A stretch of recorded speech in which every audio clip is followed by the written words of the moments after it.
함께 보실 하나님 말씀은 말라기 2장 10절에서 16절까지의 말씀입니다. 구역성경 1328페이지 전으로 있습니다. 말라기 2장 10절에서 16절까지의 말씀을 드라마 바이블로 봉독하겠습니다. 우리는 한 아버지를 가지지 아니하였느냐? 한 하나님께서 지으신 바가 아니냐? 어찌하여 우리 각 사람이 자기 형제에게 거짓을 행하여 우리 조상들의 언약을 욕되게 하느냐? 유다는 거짓을 행하였고 이스라엘과 예루살렘 중에서는 가증한 일을 행하였으며 유다는 여호와께서 사랑하시는 그 성결을 욕되게 하여 이방신의 딸과 결혼하였으니 이 일을 행하는 사람에게 속한 자는 깨는 자나 응답하는 자는 물론이요 만군의 여호와께 제사를 드리는 자도 여호와께서 야곱의 장막 가운데서 끊어버리시리라. 너희가 이런 일도 행하나니 곧 눈물과 울음과 탄식으로 여호와의 제단을 가리게 하는도다. 그러므로 여호와께서 다시는 너희의 보호물을 돌아보지도 아니하시며 그것을 너희 손에서 기꺼이 받지도 아니하시거늘 너희는 이르기를 어찌 됨이니까 하는도다. 이는 너와 내가 어려서 맞은 아내 사이에 여호와께서 증인이 되시기 때문이라. 그는 내 짝이요 너와 서약한 아내로되 내가 그에게 거짓을 행하였도다. 그에게는 영이 충만하였으나 오직 하나를 만들지 아니하셨느냐? 어찌하여 하나만 만드셨느냐? 이는 경건한 자손을 얻고자 하심이라. 그러므로 내 심령을 삼가 지켜 어려서 맞이한 아내에게 거짓을 행하지 말지니라. 이스라엘의 하나님 여호와가 이르노니 나는 이혼하는 것과 옷으로 학대를 가리는 자를 미워하노라. 만군의 여호와의 말이니라. 그러므로 너희 심령을 삼가 지켜 거짓을 행하지 말지니라. 아멘. 함께 읽은 본문의 말씀을 가지고 감출 수 없는 죄라는 제목으로 말씀 나누고 기도하도록 하겠습니다. 결혼은 무엇입니까? 창조주 하나님의 섭리와 뜻을 따라서 가정을 이루는 일입니다. 또한 생육하면서 번성하라고 하나님께서 주신 사명에 순종하는 일이기도 하죠. 하지만 다른 하나님의 계명과 말씀에 대하여 인간이 죄를 범하고 그렇게 타락을 하듯이 결혼도 그렇게 죄의 대상이 될 수 있는 것을 봅니다. 인간의 야망과 목적을 위한 변질의 수단이 되기도 하는 것을 보게 돼요. 성경에서 솔로몬 왕 같은 경우 어땠습니까? 결혼을 정략적으로 이용해서 외교적으로 나라를 안정시키려고 했습니다. 하지만 그 결과가 어땠습니까? 겉으로는 나라가 안정되었을지 몰라도 외교적으로는 정책에 성공했을지 몰라도 이방 나라에서 온 여인들이 솔로몬으로 그들의 우상을 섬기게 함으로 인해 결국 솔로몬 이후의 나라가 둘로 쪼개지게 되었습니다. 이는 그가 왕으로서 외교적 필요를 따른 선택이었을지는 몰라도 거룩한 하나님 백성으로서의 선택은 하지 않았기 때문입니다. 결혼을 정치적 목적으로 사용했지 하나님이 주신 계명으로는 받아들이지 않았던 것이죠. 하나님은 택하신 백성의 결혼 생활도 하나님 백성답게 거룩하기를 원하십니다. 올 한 해 우리 교회의 표어였듯이 거룩한 가정을 하나님이 원하신다는 것이죠. 말라기가 기록될 당시 이스라엘 백성들의 삶과 형편이 어려웠다는 것은 말라기 설교 서두에서 나눈 바가 있습니다. 바벨론 포로에서 고국으로 돌아온 그들은 계속되는 기근과 경제적인 어려움과 또 삶의 여러 가지 팍팍한 형편 때문에 힘든 삶을 보내고 있었어요. 현실의 문제가 괴롭고 버거웠습니다. 그래서 그 형편을 핑계 삼아 무너지고 있던 것이 하나님을 향한 예배도 되었고 결혼 생활도 무너지고 있었어요. 지난 본문에서는 하나님께 드리는 제물을 그들이 상한 것, 전 것들로 드렸다라고 하나님이 진노하신 말씀을 살폈는데 오늘 본문에서는 이스라엘 백성의 가정들이 그들의 욕심을 따른 결혼으로 부정하게 되었다라고 하나님이 탄식하십니다. 함께 먼저 본문 10절에서 12절의 내용을 한 목소리로 읽어보도록 하겠습니다. 같이 읽습니다. 시작. 우리는 한 아버지를 가지지 아니하였느냐? 한 하나님께서 지으신 바가 아니냐? 어찌하여 우리 각 사람이 자기 형제에게 거짓을 행하여 우리 조상들의 언약을 욕되게 하느냐? 유다는 거짓을 행하였고 이스라엘과 예루살렘 중에서는 가증한 일을 행하였으며 유다는 여호와께서 사랑하시는 그 성결을 욕되게 하여 이방신의 딸과 결혼하였으니 이 일을 행하는 사람에게 속한 자는 깨는 자나 응답하는 자는 물론이요 만군의 여호와께 제사를 드리는 자도 여호와께서 야곱의 장막 가운데서 끊어버리시리라. 아멘. 말라기 선지자는 이 말씀을 듣고 있는 이스라엘 백성들에게 우리가 한 아버지를 가지지 않았느냐라고 반문합니다. 이는 하나님을 뜻하는 것이죠. 하나님이 어찌 두 분이실 수 있겠느냐, 한 분이시다. 그 말을 바꾸는 분이 아니시다 하는 것을 뜻하는 것입니다. 이는 뒤에 이어지는 구절의 내용을 볼 때 가정을 거룩한 결혼으로 이루는 일에 다른 의견이나 반론이 있을 수 없다라는 것을 말하기 위함입니다. 11절 후반부부터 보면 지금 말라기 선지자가 이스라엘 백성들을 향해 형제에게 거짓을 행하였고 조상들의 언약을 욕되게 했다는 것을 볼 때 이방신의 딸, 즉 이방인들과 결혼하는 죄를 뜻하여 나타내는 것임을 짐작할 수 있습니다. 그렇다면 왜 이스라엘 사람들이 이방 사람들과 이방 여인들과 이렇게 결혼을 한 것일까요? 그들의 필요와 맞았기 때문이죠. 바벨론에서 70년 포로 생활을 하면서 이스라엘 백성들은 외국인에 대해서 이제 좀 낯설었던 감정이 누그러들게 되었을 것입니다. 외국 사람들과 또 살아보고 나니 그렇게 낯선 일이 아니구나라고 느끼기도 했을 거예요. 비교적 친숙함을 느꼈을 것입니다. 당시 사회에서 가장 큰 강대국이자 제국의 삶을 경험했으니 이제 외국인에 대해서 그렇게 낯선 감정이 들지 않게 된 것이에요. 하지만 포로 생활에서 이스라엘 백성들이 얻어야 했던 교훈이 무엇이었습니까? 거룩한 가정, 거룩한 삶의 소중함과 귀함이었어요. 이방인과 섞여 사는 것을 당연시 여기는 것이 아니라 우상들을 친숙하게 받아들이는 것이 아니라 하나님 기뻐하시는 뜻대로 살아야 하는구나 하는 것을 포로 생활을 통해서 그들은 깨닫고 기억했어야 했습니다.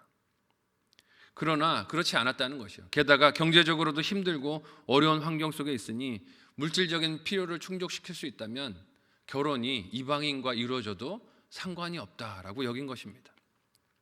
이는 말라기에서만 확인되는 이스라엘 백성들의 풍습이 아니라 다른 비슷한 시기의 선지서인 에스라와 느헤미야서에서도 발견이 됩니다.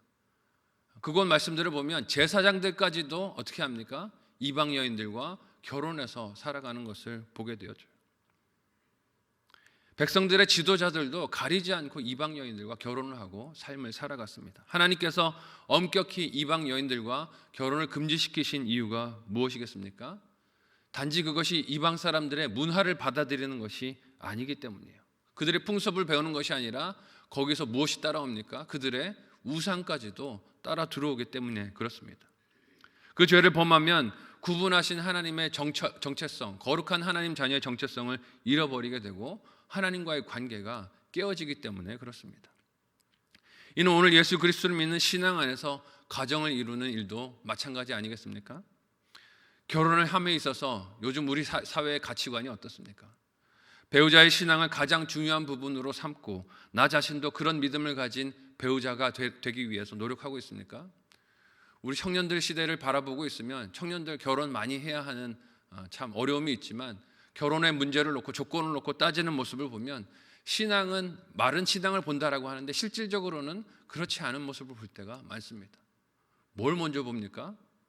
외모를 먼저 보고 경제력을 먼저 보고 스펙을 보고 온갖 세상 사람들이 좋아하는 것들을 보면서 핑계는 신앙을 봅니다 라고 핑계를 댈 때가 많은 것을 봐요. 안타까운 모습을 봅니다. 신앙이 부수적인 모습이 되어버린 것 같아 안타까워요. 하나님은 말라기 당시 이스라엘 백성들이 신앙 안에서 가정을 이루는 사명에 소홀한 것을 탄식하며 진노하셨습니다. 게다가 그 결혼 생활이 어떤 비극으로 이어졌다라고 오늘 본문에서 하나님이 탄식하십니까? 함께 13절에서 14절까지의 말씀을 한 목소리로 읽어보도록 하겠습니다. 같이 읽습니다. 시작. 너희가 이런 일도 행하나니 곧 눈물과 울음과 탄식으로 여호와의 제단을 가리게 하는도다. 그러므로 여호와께서 다시는 너희의 봉헌물을 돌아보지도 아니하시며 그것을 너희 손에서 기꺼이 받지도 아니하시거늘 너희는 이르기를 어찌 됨이니까 하는도다. 이는 너와 내가 어려서 맞이한 아내 사이에 여호와께서 증인이 되시기 때문이라. 그는 내 짝이요 너와 서약한 아내로되 내가 그에게 거짓을 행하였도다. 아멘. 이방 여인들을 아내로 맞이하면서 유다 사람들이 한 일이 무엇이었습니까? 어려서 결혼했던 유대인 아내들을 버린 것이었어요. 그들이 어린 날에 맞이한 유대인 아내를 버린 일을 행한 것입니다. 하나님께서 결혼을 둘이 한 몸을 이루는 것이다 라고 하셨지만 말라기 선지자가 사역할 당시에 유대인 남자들은 이를 어긴 것이죠. 경제적인 조건 때문에, 생각 때문에 온갖 핑계를 대며 유대인 아내들을 버리고 이방인 여인들을 아내로 맞이한 것입니다. 그렇게 범죄를 하면서도 13절 말씀을 보면 제사를 통해서 자신들의 죄를 해결하려 한 것을 알 수 있어요. 찔렸겠죠. 어려서 맞이한 아내를 버렸으니 마음이 찔리고 하나님 앞에 죄라는 마음이 있으니 제사로 이것을 가리려고 한 것입니다. 하지만 하나님의 말씀이 무엇입니까? 그들이 제사를 드려도 그녀들의 눈물과 울음과 탄식 때문에 여호와의 제단을 가린다라고 말씀하십니다. 하나님이 받으실 수가 없으시다는 것이에요. 피해자들이 눈물로 하나님 앞에 기도로 호소하고 있기 때문에 그 예배를 하나님은 받으실 수 없다는 것입니다. 그들의 재물이 하나님께서 받으실 수 없는 악한 것임을 말씀하시는 것이에요. 이유가 무엇입니까? 진정한 회개가 아니기 때문이에요. 종교적인 행위를 통해서 그들의 죄를 덮으려고 하는 것입니다. 그 피해자된 여인들이 남편에게 버림받는 일로 인해서 삶이 피폐해지는 고통을 당하고 있고 하나님께 눈물로 호소하고 있기 때문입니다. 이를 알고 다 보면서도 남자들은 유대인 배우자를 버리고 이방 여인들과 결혼을 했습니다. 이유가 무엇입니까? 욕심 때문이에요. 정욕 때문이고 그들의 탐심 때문에 그랬습니다. 그러면서 하나님께서 그들의 재물을 받지 않으시면 14절과 같이 하나님께 묻는 것입니다. 어째서 우리의 재물을 받지 않으십니까? 자기가 범한 죄는 생각하지 않고 하나님이 예배를 받으시지 않는다라고 하나님이 왜 이 예배를 받지 않느냐라고 반문하는 것입니다. 항의를 한 것이죠. 자신들이 행한 죄는 보이지 않고 종교적으로 행한 일만 보이는 것입니다. 하나님 앞에 봉사한 것만 보이고 예배드린 것만 보이는 것이에요. 그러나 하나님은 그들이 드린 제물을 볼 것이 아니라 너희가 깨트린 언약을 보라고 하십니다. 너희가 무슨 약속을 깼는지 보라는 것이에요. 그리고 그 깨어진 언약에 의해서 버려지고 눈물 중에 있는 그들의 본래 아내들을 좀 생각하고 보라고 하십니다. 정작 죄를 행한 피해자들에게는 용서를 구하거나 화해를 청하지도 않으면서 하나님께만 제물을 드리고 이 죄가 덮어졌다라고 착각하지 말라는 것입니다. 이기적이고 교활한 죄에 대해서 하나님이 꾸짖으시는 것이에요. 그리고 이렇게 결혼 생활이 무너진 이스라엘 백성, 가정에 하나님이 주시는 명령이 무엇입니까? 함께 오늘 본문의 15절과 16절 말씀을 한 목소리로 읽어보도록 하겠습니다. 같이 읽습니다. 시작. 그에게는 영이 충만하였으나 오직 하나를 만들지 아니하셨느냐? 어찌하여 하나만 만드셨느냐? 이는 경건한 자손을 얻고자 하심이라. 이스라엘의 하나님 여호와가 이르노니 나는 이혼하는 것과 옷으로 학대를 가리는 자를 미워하노라. 만군의 여호와의 말이니라. 그러므로 너희 심령을 삼가 지켜 거짓을 행하지 말지니라. 아멘. 여러분, 옷으로 학대를 가렸다 하는 말이 무엇이겠습니까? 때려서 상처가 났는데 옷을 덮어놓고 괜찮은 척, 하나님을 속이려 들지 말라는 것 아니겠습니까? 욕심으로 아내를 내버리고 이방 여인과 결혼하는 이스라엘 남자들에게 하나님께서 경고하십니다. 그들이 이룬 가정을 지키는 것은 하나님께서 경건한 자손을 원하신 뜻에 순종하는 것이지만 이를 중요하지 않게 여긴 것을 너희가 깨닫고 회개하라 하는 것이에요. 하나님께서 둘이 한 몸을 이루게 하신 가정을 사람의 욕심으로 나눠놓고 온갖 핑계를 갖다 붙이면서 그럴 수밖에 없었다라고 핑계대도 하나님이 그 핑계를 듣지 않으신다는 것입니다. 옳게 보이는 것으로 거짓으로 포장하지 말라는 것이에요. 우리가 이런 욕심을 따르고 싶을 때가 얼마나 많습니까? 나의 욕심을 옳게 보이는 것으로 포장하고 싶은 유혹에 빠져들 때가 많이 있어요. 그것이 가정뿐만이 아니라 교회 직분도 다른 분야에서도 나타나는 것을 봅니다. 약속을 깨는 선택을 했음에도 불구하고 그럴 수밖에 없었어요. 그럴 수밖에 없는 합당한 이유가 나에게 있습니다 라고 포장을 하려고 들 때가 많이 있어요. 그럴듯한 명분과 이유와 핑계들을 갖다 붙이면서 자기의 선택을 정당화하려고 합니다. 그러나 하나님은 아무리 제물로, 아무리 경건한 노력으로, 경건한 헌신처럼 보이는 것들로 그 죄를 가리려고 해도 그럴 수 없다라고 말씀하세요. 그 내면을 보시고 그 선택의 이유들을 보시고 야망과 욕심을 다 보시기 때문입니다. 그래서 오늘 본문 마지막 절에서 하나님이 뭐라고 말씀하십니까? 너희 심령을 삼가 지키라라고 말씀하십니다. 너희 심령을 삼가 지키고 거짓을 행하지 말라라고 말씀하세요.